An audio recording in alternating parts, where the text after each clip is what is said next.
É importante a gente entender como é a estrutura de poder desse país. E para falar sobre isso, já está aqui conosco a Mariana Catati, nossa editora de internacional. Mariana, bem-vinda. Muito boa noite, Thaís, para todos que nos acompanham. É isso mesmo, Thaís. O Irã tem uma estrutura complexa de poder e para entender o que está acontecendo agora, a gente precisa entender quem governa de fato o país. Para isso, a gente preparou uma tela para mostrar aqui no nosso telão. Quem realmente manda no Irã e comanda tudo é o líder supremo, o Ayatollah Ali Khamenei. O Ayatollah é um líder religioso, mas também é um líder político e militar. Isso porque o Irã é uma república teocrática islâmica, em que o poder político e religioso se misturam. Então, o Ayatollah Ali Khamenei, o segundo Ayatollah desde a Revolução de 1979, é quem realmente manda e controla tudo no país. Mas há também outros focos de poder. Por exemplo, a Assembleia de Peritos, que é um órgão composto por 88 clérigos, lideranças religiosas, que são quem nomeiam o Ayatollah.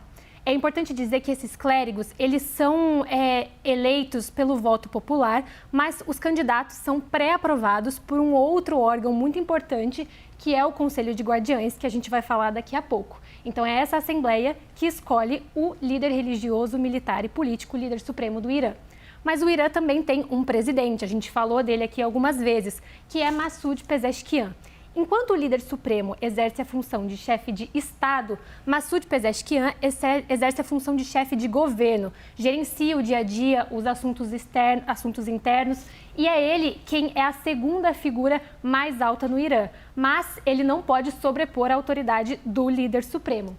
A gente também destaca o legislativo. O Irã tem um parlamento que é responsável por elaborar as leis, que tem 290 assentos, mas, novamente, esses candidatos eleitos pelo voto popular precisam ser pré-aprovados pelo Conselho de Guardiães. E é deles que a gente fala agora. Esse é um órgão muito importante no Irã, porque ele é composto por 12 integrantes. 6 desses integrantes são indicados pelo líder supremo.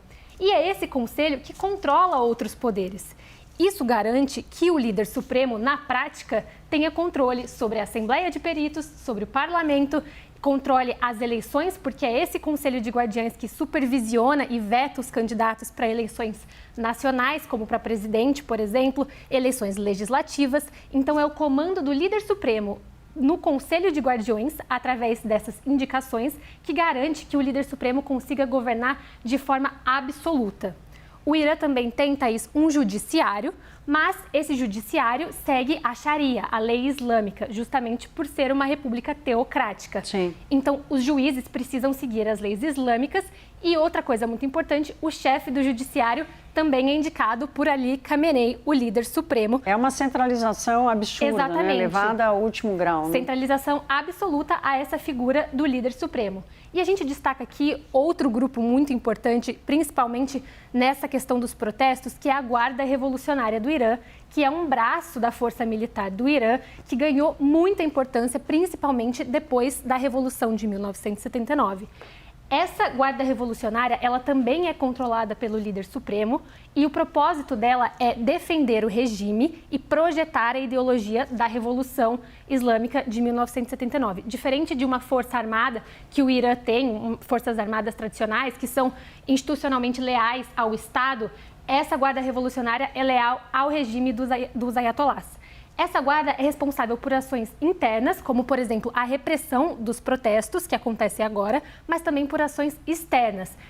Um braço dessa guarda revolucionária que ficou muito famoso são as forças Quds, que são responsáveis por perpetuar operações e ataques no exterior, e é uma força militar muito importante para garantir que os ayatollahs, no caso Ayatollah Ali Khamenei, consiga exercer controle sobre a população e sobre todos esses outros órgãos do governo iraniano, Thaís. É muito interessante isso, porque, veja, nós estamos falando aqui de um país que tem um presidente, que tem um parlamento, que tem um poder judiciário, mas que são instâncias que estão absolutamente ligadas ao poder teocrático do Ayatollah. E é este poder teocrático aqui, é a força dele que está sob questão. E tem um ponto importante também, o presidente Massoud Pezeshkian, ele assumiu há poucos anos, 2 anos e meio. Exatamente, em 2024, depois da morte do presidente Ebrahim Raisi, que morreu num acidente de helicóptero.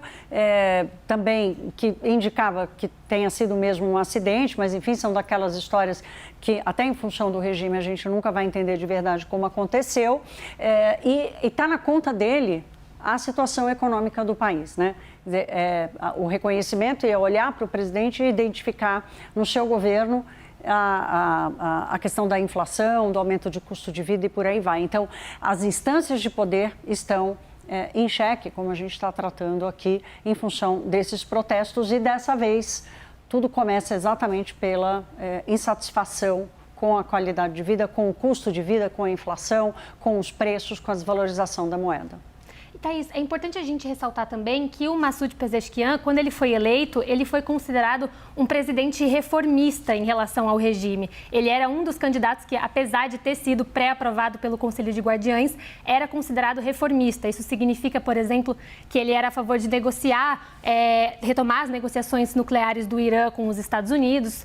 Isso apesar dele ser considerado um candidato e depois um presidente reformista, isso não significa que ele conseguiu subverter de alguma forma ou sobrepor a liderança do Ayatollah Ali Khamenei, porque ele gerencia os assuntos internos, mas quem é realmente o chefe de Estado, o chefe militar é o Ayatollah Ali Khamenei, e por isso essa presença de Massoud Pezeshkian não foi suficiente, apesar dele ser um reformista, para subverter a ordem dos Ayatollahs no Irã. Mariana, muito obrigada. Foi muito importante você trazer essa estrutura aqui para a gente entender do que estamos falando, do que estamos tratando. Obrigada, minha querida.